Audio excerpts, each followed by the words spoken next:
My name is Corbyn. I'm a professional race car engineer. I have a background in nuclear, biological, and chemical weapons study. And I also have civil engineering, aerospace engineering, and marine biology as core-related subjects of study.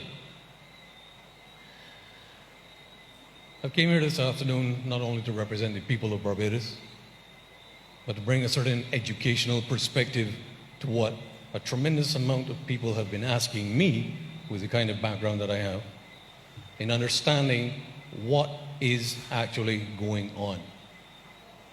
So I have one question, which I don't want a response to. I don't really need a response to the question. And then I have a series of points I would like to back up that question with. And I'd like to address this question directly to the Chief Medical Officer and to my lady over there in the corner. I'd like to ask the Chief Medical Officer, please, to provide evidence for the public education that describes the isolation of a SARS-CoV-2 virus directly from a sample taken from a deceased patient, where the patient sample was not first combined with any other source of genetic material, i.e. monkey kidney cells, aka Vero cells, liver cancer cells. Sir, before the CMO continues, I must remind you that you have to maintain a brief period of time for your presentation. Sure. We have many persons who still wish to participate. I understand that, but you also have to realize I'm educating a lot of other people who are listening for this. I appreciate your situation. We appreciate that as well, sir. Right. That leads me to my next point. Sir, we haven't heard from the CMOs yet, I believe.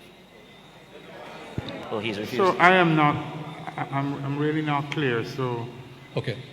So you gotta either slow down or.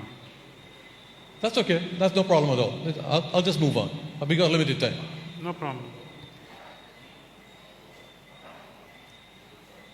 Addressing the situation where a lot of people believe that the SARS-CoV-2 is a novel coronavirus. SARS-CoV-2 is a subclade of the beta coronavirus family. And how do we know this? Simply because we did cross-referencing via the international taxonomy reviews and then correlated those with actual genetic sequences and reviewed them against the patent records that were available, and it is apparent that the declaration of a novel coronavirus is a fallacy. There are several coronavirus sequences that have been uploaded, but there was not one single identified novel coronavirus, none at all. Furthermore, patents on coronavirus sequences were sought as early as 1999. Up until 1999, patenting of coronavirus sequencing was uniquely isolated to veterinary science.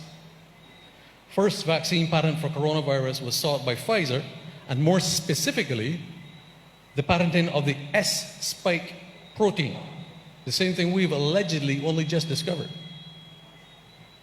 First patent application was filed January 28, 2000, 21 years ago. There is nothing new about this. And in support of that, we have this document. This is the evidence supporting that.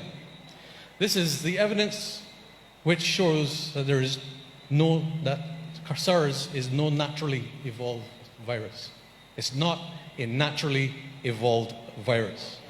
No one has ever produced a safe and effective vaccine against a coronavirus. It has never been done, and it never will be done, simply because it's not possible.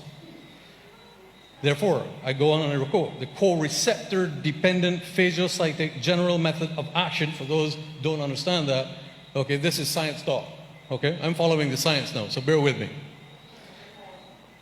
General method of action for infectivity and pathogenicity, in other words, this is what makes it so deadly, okay, of SARS-CoV-2 appears to be specifically related to cumulative charge resulting from inserts placed on the surface of the spike receptor binding domain. What does that tell you? This is a lab-engineered phenomenon. And how do we know that? We can back up that simply because we have a document produced and very kindly submitted to us by our friends in the CCP Intelligence Service, who gave us this document where it says 2 mutations were critical for back-to-human transmission of Middle East respiratory syndrome coronavirus. This is where AstraZeneca and some of the other vaccine manufacturers get their vector from. It's just that there's one small problem, is that it outlines direct collusion between the Communist Chinese Party and those who were building it. We recognized HKU4 spike, aiming to build its capacity to mediate viral entry into human cells. To this end, we introduced 2 single mutations. We introduced 2 single mutations, not they, we. S76R and S76A into HKU4 spike. The S76R mutation was expected to restore the HPC motif. I go on and quote further. We produced retroviruses pseudotyped with HKU4 spike, referred to as HKU4 pseudoviruses, in human cells. Sir, I think I've given you a fair amount of time no, I'm not sir, done yet. Sir, Mr. Corbyn, Mr. Corbyn, I'm addressing Mr. Corbyn, I'm addressing the doctor over here. Allow me to share with you one point. Yeah. We need you, as this is a town hall meeting where everyone wishes to participate, I understand. to come to a point where you give us a suggestion, an idea, or a proper question. I just want to address the doctor in the corner. What? Thank you, thank you, Madam Prime Minister. I appreciate your help. I just want to address my lady doctor in the corner. We're going to have a drink over this, by the way. When I challenged you with regard to your ingredients of the Pfizer vaccine, I had good reason to do so, because I hold in my hands an internal document from Pfizer Laboratories, which was given to us by a very special person who we have contact with, called Reverse Engineering the Source Code of the BioNTech Pfizer SARS-CoV-2 vaccine.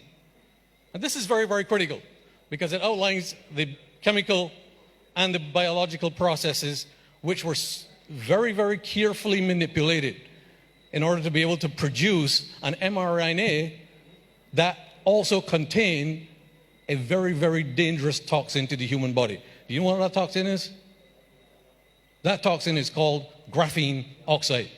And every single one of these vaccines in a 30-milligram shot contains 15 billion nanoparticles or lipid carrier particles within the mRNA sequence.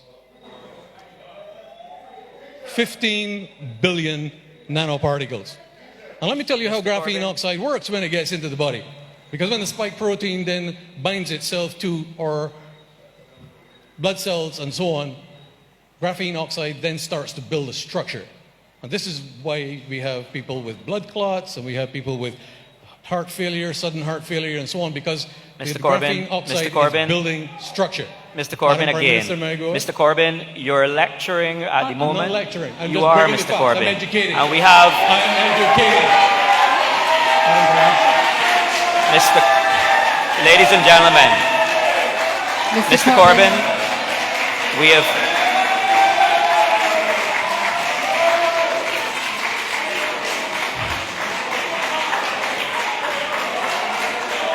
Ladies and gentlemen, can I have your attention?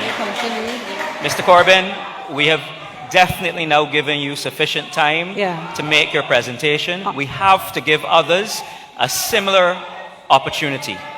And therefore, I have to ask you to please make a point, provide a question, or we will have to cut your microphone. Okay. One last question. As much as you have support in the audience, we have a number of persons who need to be heard as well. This is your final opportunity, Mr. Corbyn. I appreciate that, sir. Thank you, Madam Prime Minister. I just want to make sure that everybody understands that Barbados is actually a signatory to the Convention on the Prohibition and Development and Production and Stockpiling of Bacteriological and Toxic Weapons. And we signed that treaty on the 16th of July 1976. However, the patent databases that we have accessed proves that COVID-19 and COVID-19 vaccines are in fact a bioweapon. And how do we support that? Because we have a copy of the mysteriously deleted Wuhan databases that tell us everything. Thank you very much. Thank you very much, Mr. Gordon.